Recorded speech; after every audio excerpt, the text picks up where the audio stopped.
In this video, we will be seeing how to use if statement in Java program.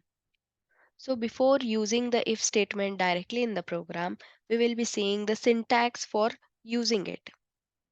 So in Java, we are having the control statements which will control the flow of execution, that is program execution. So in general, when we write a program, the program is executed sequentially, whereas by using the control statements, we can control the flow of execution. And in control statements, we have three categories. And the first category, which is decision making or conditional, in that we are having one of the statements as if statement. So the first category of control statements is decision making or conditional. It is called decision making or conditional because we take a decision based on a condition. So we will be providing a condition, and based on condition result, whether it is true or false, based on that we will be taking the decision in program. So to use if statement in Java program, the syntax which we use is we write if keyword. So if is a keyword here. So whenever we use keywords, all the letters in keywords has to be in lowercase. And then beside if keyword, we provide a condition in parenthesis. So if keyword followed by condition, and then we write block of statements in curly brackets in this manner. So we can write a single statement, or we can have multiple statements, that is block of statements. So based on our requirement, we can have single or multiple statements here in the if block. So the syntax to use if statement is if keyword followed by the condition which is written within the parenthesis. Then we start the if block with curly bracket, end the if block with curly bracket, and in this curly brackets we write the statements which will be executed only if the condition satisfies.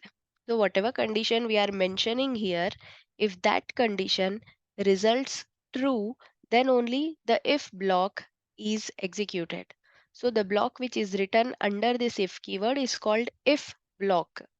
So this if block will be executed only when the condition result is true. And if this condition result is false, then this if block is not executed. So now let's see how to write this. So same according to this syntax, I'm going to write here the code. So for using in condition, I am using here a variable a. I'm just declaring variable and I'm not assigning any value for a.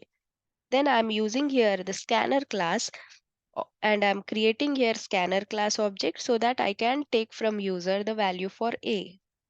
So whenever you are using scanner class in Java program, we need to import it from Java util package, and it is always used with system.in. So system.in will be taking in the user input, and it is scanned, whether the format of it is scanned using the scanner class.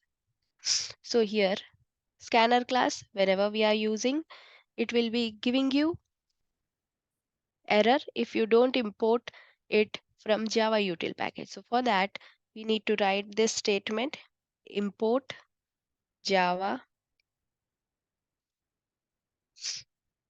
dot util dot, and we write scanner class. So all the classes in Java will start with uppercase letter.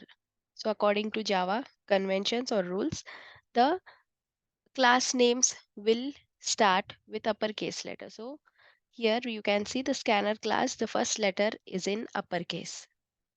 Now let's give a message to user using system.out.println, and using this statement I'm giving the message to user to enter a value.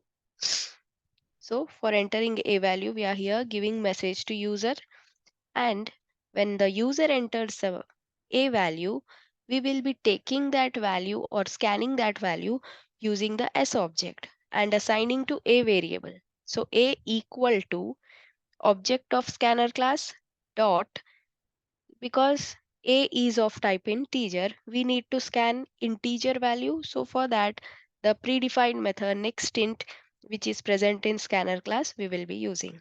So we are accessing this nextInt method using the scanner class object, and we are scanning the integer next integer and assigning to a value. So with this code, we are having the a value which we are getting it from user, which is a user input.